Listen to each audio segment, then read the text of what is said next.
Hi, Lucifer Morningstar here. Today, I am going to explain an American horror thriller film called Old. Spoilers ahead. Look out and fare thee well. Toward the beginning of the film, the Cappa family gets welcomed to a retreat for a vacation trip. The parents, Fellow and Prisca, had never known about the retreat. Yet regardless, they are energized. When they come to, the whole staff welcomes them, including the supervisor himself. A lady then, at that point, shows up and gives them invite drinks. Inevitably, she drives the children, Trent and Maddox, outside, where a few others are chilling. At the sweet station, the children meet Idlib, the chief's nephew. Trent promptly befriends him, and the two beginning investigating the spot. In the interim, Maddox and her parents get into their swimsuits and have some good time around the ocean. Right away, maybe the family is going to have a great time. Nonetheless, much to their dismay, that they are in for quite a frightfulness ride. The following morning, we are acquainted with different families over breakfast. Charles, an eminent specialist, has shown up with his mom, Agnes, his significant other, Crystal, and their 6-year-old little girl, Cara. Then, at that point,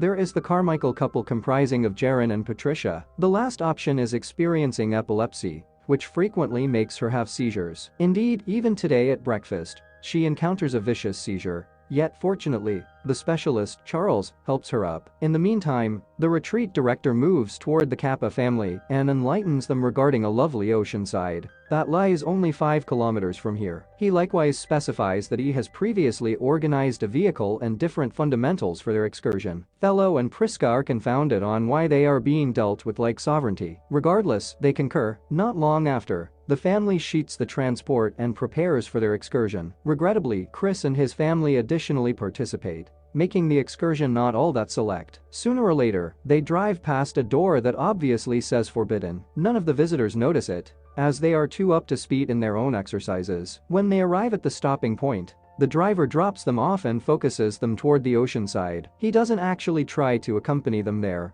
or convey their possessions. Prior to leaving, he specifies that he will get them at 5 p.m. In the following scene, the gathering keeps strolling through the timberland and into a thin cave. From that point, they in the long run show up at the ocean side. It is a totally dazzling spot, very much like the retreat supervisor had guaranteed. Burning through no time, both the families begin unloading their stuff until they notice a desolate-looking man sitting close by. He is uncovered to be a well-known rapper named Moderate-Sized Vehicle. Maddox promptly remembers him and attempts to get his signature. However, her father advises her to let him be. Sooner or later, the 3 children get to playing and find various things covered in the sand. The vast majority of them are toys, while some are different articles that one would ordinarily bring to the ocean side. It gets much more bizarre here. The ocean side doesn't contain a solitary fish, not even little mollusks. In the interim, Trent, being an inquisitive youngster, swims alone. He sprinkles against the little waves and is having a great time until a dead body comes drifting towards him. Frightened, he shouts for help, and the grown-ups quickly act to hero him. The dead body is brought to the shore, and the specialist, Charles, reasons that she had suffocated as of late. He then affirms that fair-sized vehicle killed her,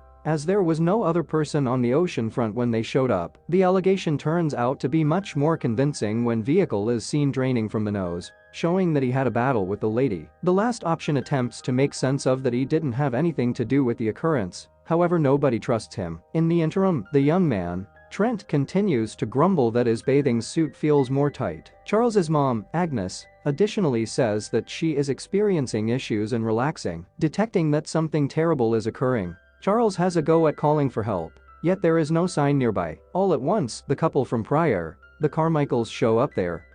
They have additionally been dropped off by the driver on the hotel director's requests. The unnerved gathering promptly briefs them about the circumstance, and consequently, the spouse, Jaren, chooses to prevent the driver from leaving. In any case, when he runs inside the cave, he falls oblivious. A couple of moments later, he awakens near the ocean with a terrible cerebral pain. Everybody is befuddled by what simply occurred. However, before they could explore it, they discover that Agnes has quit relaxing. The gathering quickly races to her, and Charles makes an honest effort to revive his mom. Tragically, every one of his endeavors go to no end. In the meantime, the Carmichaels are conversing with the Cappa children to occupy them. Jaren asks the kid his age, to which Trent answers 6. The Carmichaels find it hard to accept, as he looks impressively more seasoned. All at once, Prisca shows up at the scene and gets shocked to see her youngsters. Marvelously, They have matured by a couple of years, making them difficult to perceive. Seeing the confusion unfurling around him, Carr makes a run for it and Charles pursues him. In any case, when they arrive at the parade,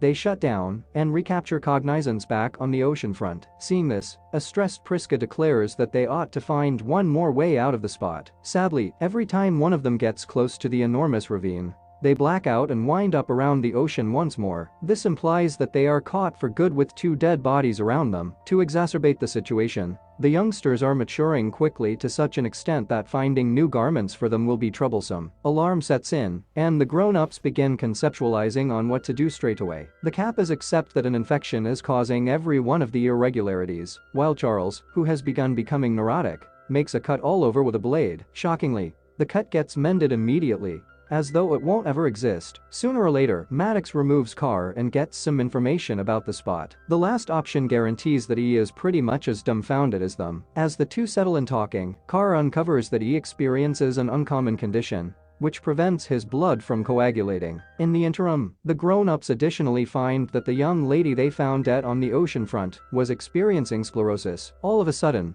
Prisca begins losing her detects and before long tumbles to the ground. It diverts out she is experiencing a growth, and this is the primary justification for why her marriage with Fellow was self-destructing. Before they showed up near the ocean, it was a little growth. However, presently, it has grown up to turn into the size of a tennis ball. With time expiring, Charles chooses to carry out a procedure with the blade he has. Notwithstanding, when he makes a cut, it mends in a flash, very much as it did with vehicle. To exacerbate the situation, Charles begins conversing with himself. Prior to showing up at this ocean side, he had shown side effects of schizophrenia. However, presently, the infection is assuming control over him. Luckily, the remainder of the gathering assists him with waking up, so he can go on with the activity. Charles then, at that point, makes one more cut close to Prisca's mid-region, and this time, everybody holds the opening so it doesn't mend. They just deliver it after Charles takes out the monster cancer. Furthermore, when the injury mends, Prisca recaptures awareness. She is at this point not wiped out at this point. Sadly, their blissful second doesn't keep going long as they understand that the dead lady from prior has now transformed into residue and bones. Her body had been required out a couple of hours prior,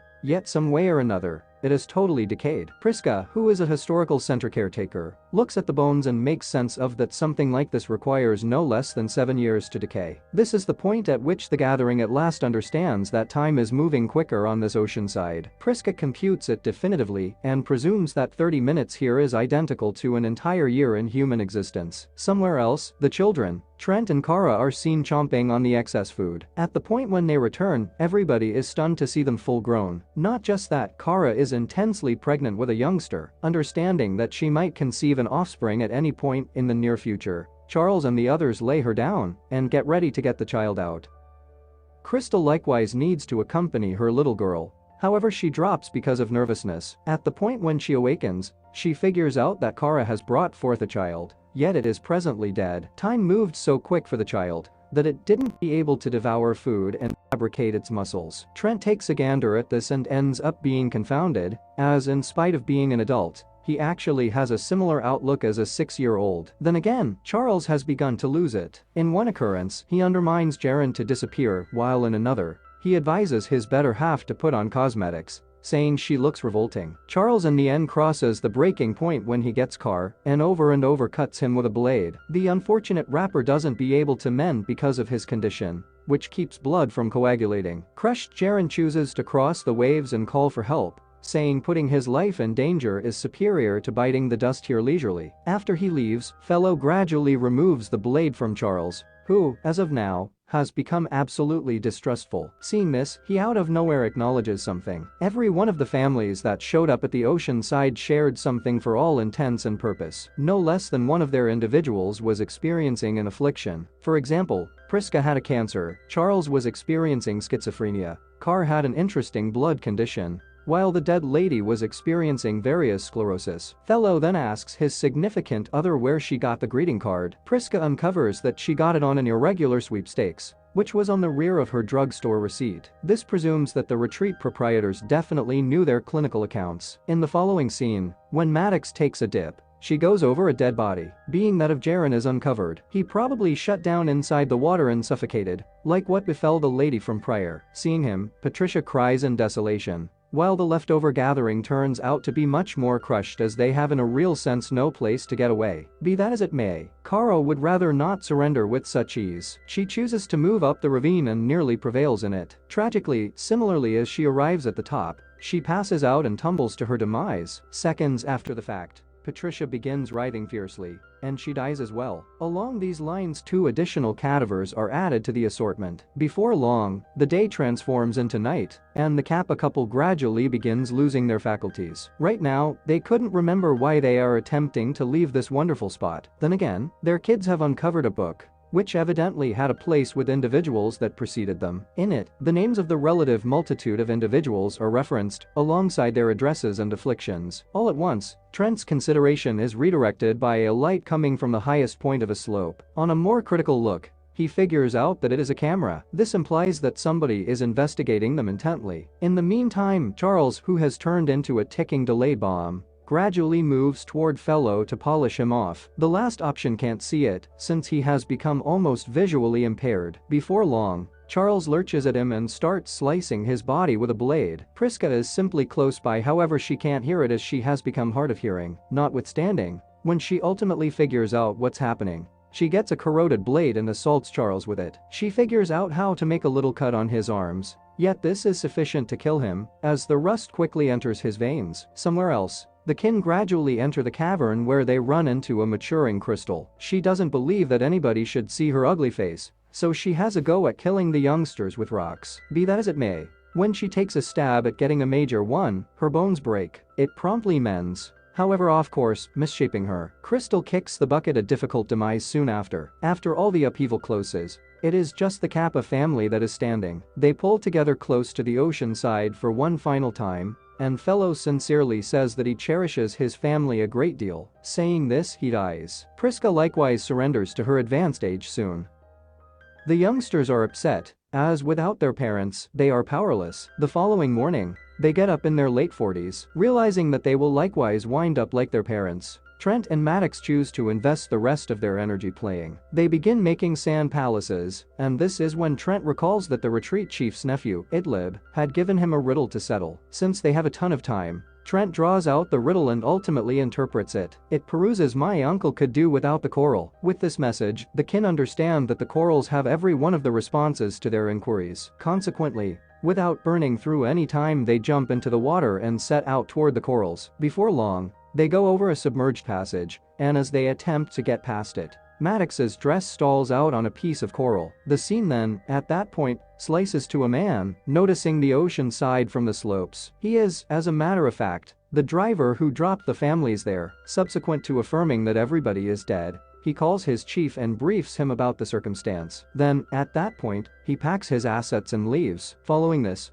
we are taken to a lab where a few noticeable researchers are investigating various meds. The hotel administrator is additionally there, and he lets everybody know that preliminary 73 is finished. He likewise helps them that in light of the fact that to remember this ocean side, they have had the option to save a large number of lives utilizing their meds. Here, we get to realize that the retreat is really a hoax for a medication organization. They utilize the ocean side to lead clinical preliminaries on wiped out individuals, with the goal that they can come by the outcomes right away, rather than years. The welcome beverages that they give to their visitors are really blended in with preliminary meds for their specific ailments. Somewhere else, we see the Cappa kin, who have some way or another figured out how to endure the lethal waves. They are currently back in the retreat. With the journal they track down near the ocean. Before long, they find a cop, who is likewise on vacation, and let him know all that occurred. To make him comprehend, the kin even give him the notepad which has the rundown of the multitude of missing individuals. The cop settles on certain decisions and reasons that individuals are really absent. In the last scene, the clinical lab is busted and every one of the researchers are arrested. Concerning the Cappa kin, they are accompanied home in a chopper.